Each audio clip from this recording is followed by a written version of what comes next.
Assalamualaikum warahmatullahi wabarakatuh. Saya Fadilus Nurubis, mewakili dari kelompok 4, ingin membacakan PPT kami yang berjudul tentang inovasi hijau. Yang pertama, pengertian inovasi hijau. Inovasi hijau merupakan inovasi yang tidak merusak lingkungan atau dampaknya tidak membahayakan kehidupan. Inovasi hijau juga dapat menghemat sumber daya alam liar, tanah, udara, hewan, dan tumbuhan agar tetap bersih, sehat, dan lestari. Yang kedua, tentang definisi inovasi hijau dapat dikelompokkan menjadi 3 kategori menurut Horden dan kawan-kawan 2008. Sebagai yang pertama, pengurangan dampak lingkungan, yang kedua, pengenalan kinerja lingkungan, dan yang ketiga, peningkatan kinerja lingkungan. Adapun literatur inovasi hijau fokus dengan peran inovasi dalam memberikan solusi untuk berbagi isu lingkungan termasuk A. Produk hijau mengurangi dampak lingkungan selama siklus hidup mereka untuk diperbarui atau ulang. Yang B. Proses yang lebih efisien untuk minimalkan, mengobahi, dan menggunakan kembali atau mendaur ulang. Yang C. Teknologi alternatif untuk mengurangi emisi gas rumah kaca dan polutan lain. Yang D. Sistem inovasi untuk mengukur dan memantau dampak lingkungan. Faktor pendorong inovasi hijau. Yang A. Pertumbuhan ekonomi dan perkembangan di pasar negara berkembang. Yang B. Perusahaan multinasional menuntut peralatan dan jasa untuk mematuhi undang-undang lingkungan dan untuk mempertahankan reputasi yang baik. Yang C. Pengaturan lingkungan hidup. Adapun faktor penghambat inovasi hijau. Yang A. Kurangnya pemahaman tentang pentingnya keberlanjutan tren. Yang B. Skeptisisme internal dan eksternal, ketidakpastian risiko yang terlibat dalam kegiatan ini. Yang C. Tidak adanya model bisnis yang cocok. Dan yang D.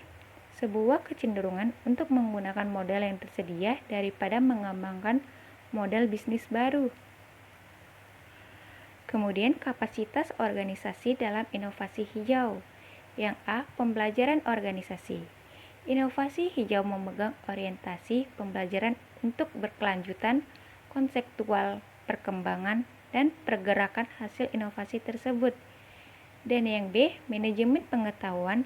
Manajemen pengetahuan dalam konteks inovasi terpusat tentang mempromosikan pemahaman untuk menginspirasi ide-ide dan mengungkapkan hubungan yang sebelumnya tak terlihat. Mengelola inovasi hijau. Perusahaan perlu mengembangkan cara-cara baru yang kreatif untuk menempatkan keberlanjutan dalam pengambilan keputusan strategis dan proses yang inovatif. Perkembangan inovasi hijau memerlukan interaksi dan kerjasama dari berbagai pelaku di semua tingkatan. Menciptakan infrastruktur komunikasi yang efektif merupakan langkah penting untuk memanfaatkan luasnya pengetahuan yang ada. Studi kasus. Asap mobil yang disebut emisi gas buang mengandung zat beracun berupa CO atau karbon monoksida. Kadar CO yang terhirup akan memasuki tubuh melalui paru-paru dan akan bersenyawa dengan hemoglobin atau Hb, membentuk COHb. Hemoglobin sendiri berfungsi sebagai pembawa oksigen ke sekujur tubuh. Namun, kemampuan hemoglobin untuk mengikat CO adalah 200 hingga 300 kali lebih besar dibandingkan dengan kemampuannya mengikat oksigen. Akibatnya, oksigen di dalam darah berkurang sehingga membuat orang merasa pusing, pingsan, bahkan bisa juga meninggal dunia. Semakin banyak CO yang terkandung dalam darah, semakin besar ancaman terhadap kesehatan. Begitu pula teknologi baterai atau aki, alat yang digunakan sebagai energi cadangan yang praktis, bisa dibawa kemana-mana. Baterai masih terbuat dari bahan berbahaya. Bila limbah baterai dibuat sembarangan akan mencemari lingkungan. Kesimpulan yang dapat diambil yaitu 1. Implementasian bisnis hijau bertumpu pada tindakan mengedepankan lingkungan dan tanggung jawab sosial, dan untuk mewujudkannya diperlukan keseriusan dan komitmen dari semua stakeholder.